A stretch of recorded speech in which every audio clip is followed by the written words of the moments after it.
Bom, pessoal, este é mais um Fala Carlão, sempre na prateleira de cima do agronegócio brasileiro. O tema de hoje é um tema que está na mais alta conta. A gente vai falar de RH, ou se preferir, de pessoas, como as pessoas têm tratado ultimamente o RH. Aqui do meu lado, eu em Porangaba, ele lá em Curitiba, está o Marco Aurélio de Abreu Rodrigues e Silva. Pelo nome, pelo tamanho do nome dele, você já pode ver que se trata de uma pessoa, gente finíssima, e você que é observador de todos os detalhes, vai logo ver o detalhe que está lá no ombro esquerdo dele, aquele quadro lindo, maravilhoso, dá para ver que é a mãe dele. Então, ele já me ganhou porque valoriza as raízes. Então, com certeza, esse papo aqui vai ser maravilhoso. O papo de hoje, pessoas. Marco Aurélio, obrigado pela sua presença aqui no Fala Carlão, viu? Obrigado, Carlão. Uma honra estar aqui no seu programa. Você é muito famoso. Nós temos dois amigos em comum, que é a Tereza, que trabalhava na Agro, na Dow, exatamente. E eu também o Galinário da Coamo. Pois é, dois grandes amigos. Aliás, quero então mandar um forte abraço para a Tereza Sanches Ferreira, a minha querida amiga, que vive falando bem da Employer, que defende a Employer, e também para o querido Ayrton, que é o novo presidente lá da Coamo. Um forte abraço a todos vocês.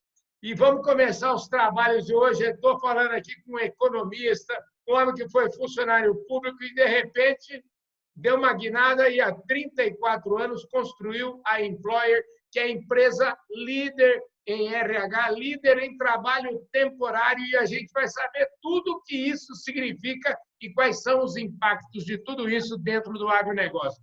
Ô, Marcos, primeiro é o seguinte, eu acho que o povo gosta de saber como é que aonde que nasceu, como é que surgiu um homem que tem um nome tão grande, tão bonito como o seu aí, filho.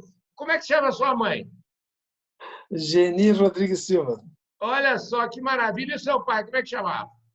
Oswaldo de Abreu Silva. Olha só que maravilha. A gente tem já várias coisas em comum, além de valorização das raízes. O meu pai chama Oswaldo Soares da Silva, então a gente já tem aí uma coisa em comum muito, muito grande, muito boa, muito fraternal a nossa conversa. Marcos, me conta do começo. Você é economista, você nasceu aonde? Como é que é a sua história? Carlão, meu nome é grande assim por causa da origem portuguesa. Uhum.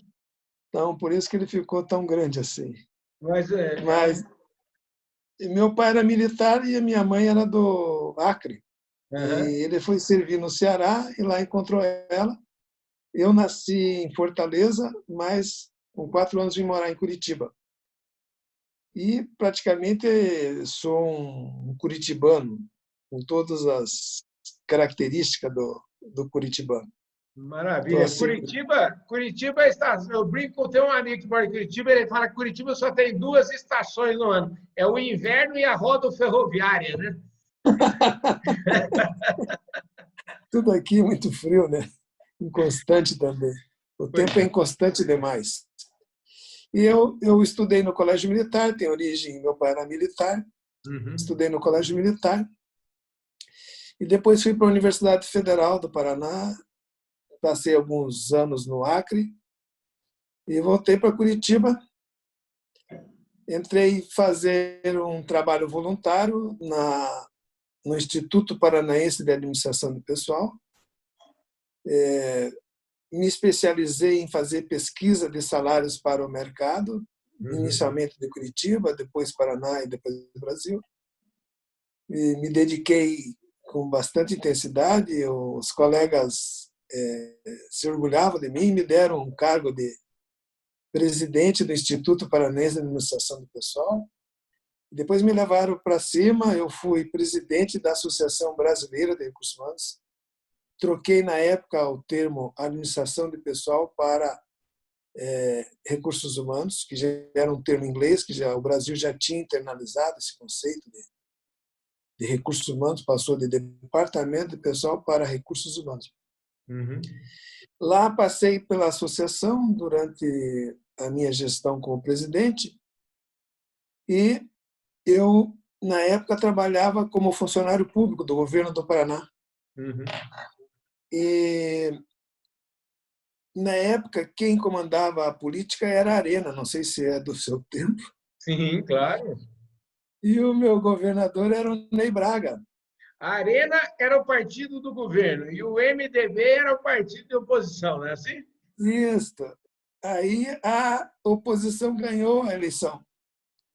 O PMDB, com, na época, José o Rich? senador Zé Rich, exatamente. Ele assumiu o governo do Paraná.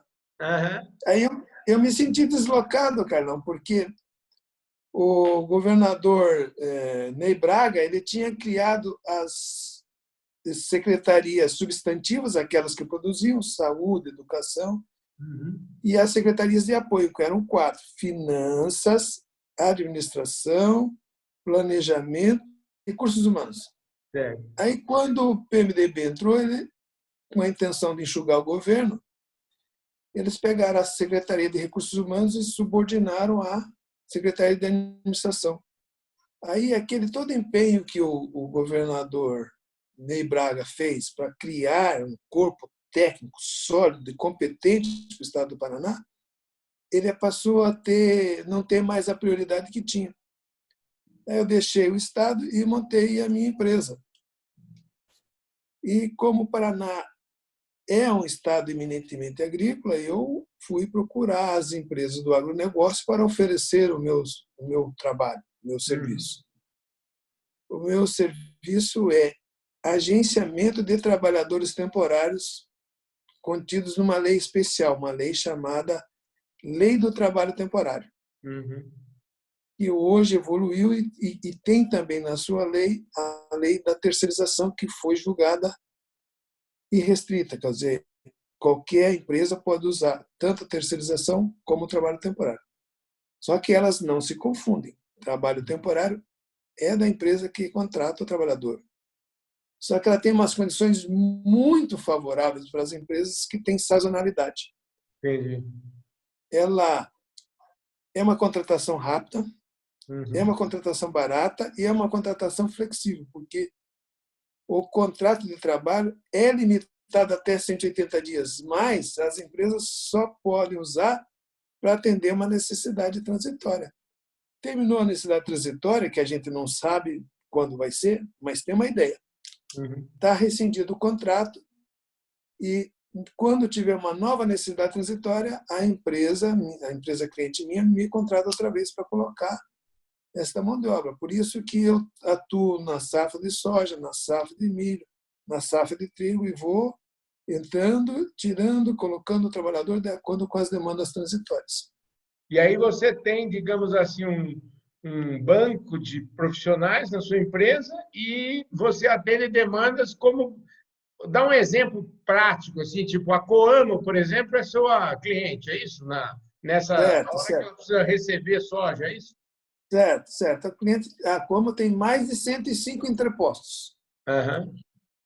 E cada entreposto tem a sua unidade de gestão. Mas o negócio da Como é receber soja, não é Uhum. sair catando pessoas para atender num momento muito curto de tempo. Então, o que nós fazemos? Nós fazemos um planejamento e ficamos de stand-by para a Como, dizendo, olha, começa agora que a safra está pegando fogo. Aí nós saímos, catamos essas pessoas, recrutamos, selecionamos, fazemos treinamento introdutório, cadastramos uma folha de pagamento, que é uma folha especial, que as empresas normalmente não têm, e saímos dando a essas pessoas para Coamo usar ela na sua recebimento de soja. Fazemos o pagamento, achamos jeito de pagar as pessoas, que muitas são pessoas humildes, que não têm conta corrente, né? E esse suporte administrativo de agenciar e colocar essas pessoas à administração da Coamo, é a Coamo que tem o poder técnico, porque é a Coamo que recebe soja, tem o poder disciplinar, que diz assim, agora é aqui, agora é lá, agora é aqui, agora é lá,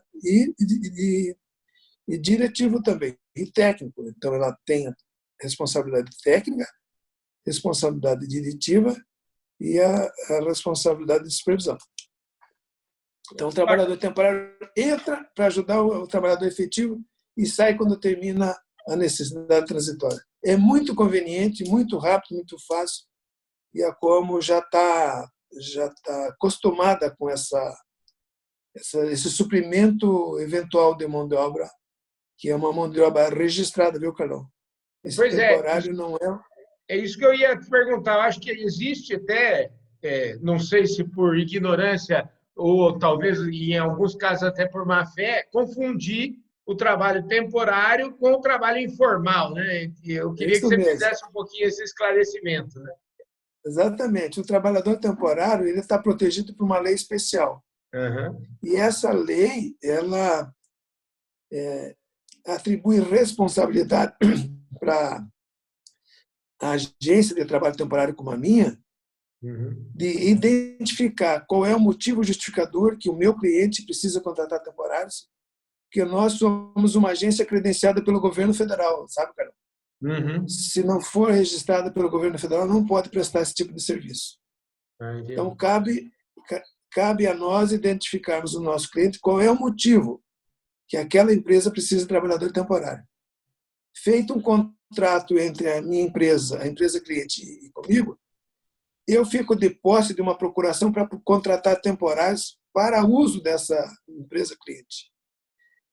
Mas cabe a mim também registrar esse empregado em nome do meu cliente e fazer toda a folha de pagamento, desde a admissão até a rescisão.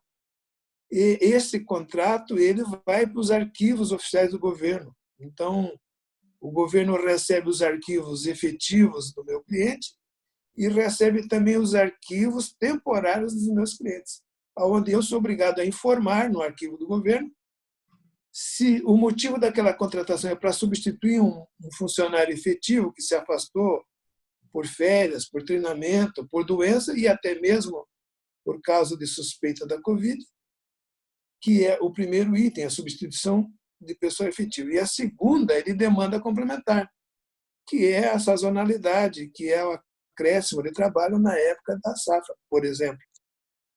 Marcos, eu vejo que, eu fico me perguntando, imagino que assim, tem um caráter bastante social esse seu negócio, e eu queria saber o seguinte, existem pessoas ou existem casos, muitas vezes, aquele empregado que está, digamos aí, por 60 dias ele trabalha na Coamo entre os meses tais e tais. Depois disso, ele já vai para outro lugar, porque eu imagino que você tenha mapeado, e muitas vezes existe o caso de uma pessoa que trabalha, tem pleno emprego, mas como temporário? Nós vamos falar de duas coisas. A primeira é que o temporário ele tem um escopo de buscar efetivação na empresa cliente. Uhum. Então, o cliente está vendo o trabalho do temporário. Uhum. E, se ele quiser, ele pode abortar aquele contrato temporário e transformar imediatamente em efetivo. Existem muitos casos assim? Sim, nossa estatística aqui da associação é de que 15% dos temporários viram efetivos. Bacana.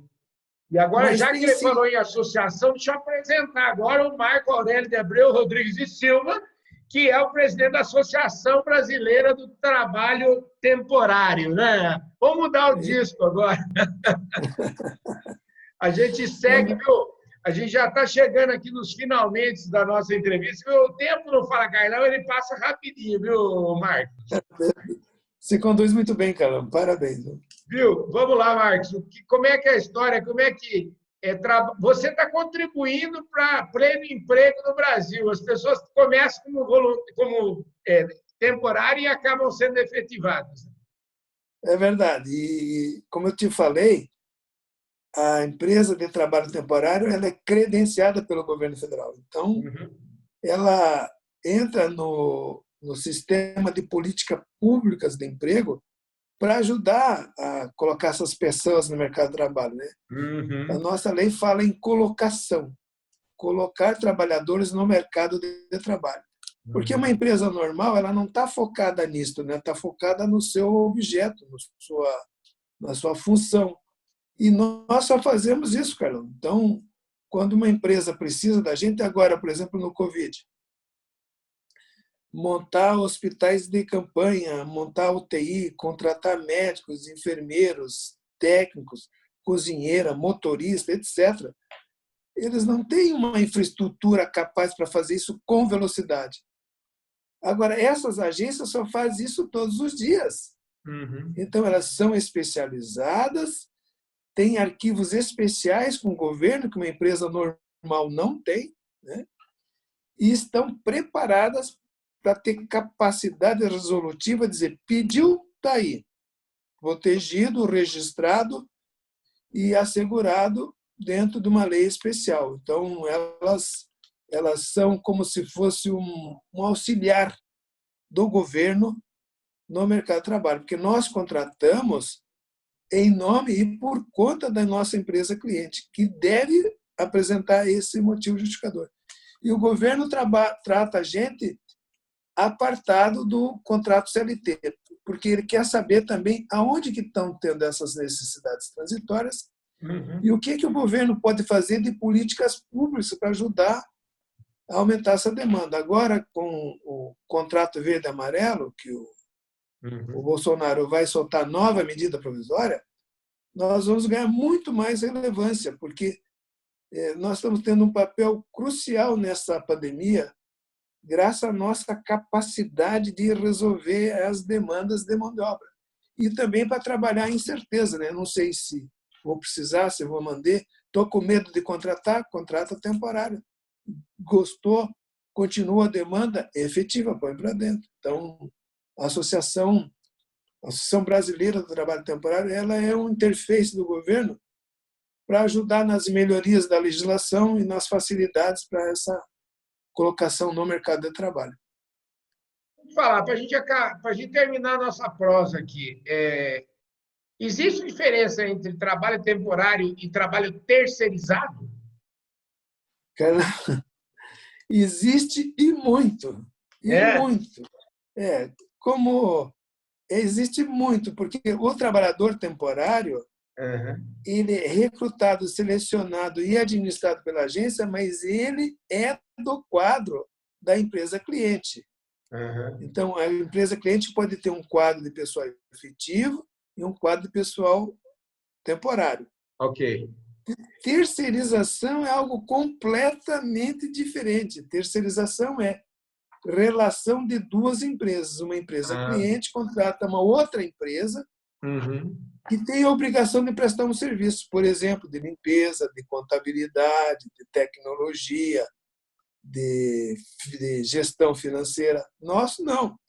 Nós só fazemos o recrutamento, a seleção e a colocação desse temporário no quadro de pessoal do nosso cliente. Isto não é terceirização.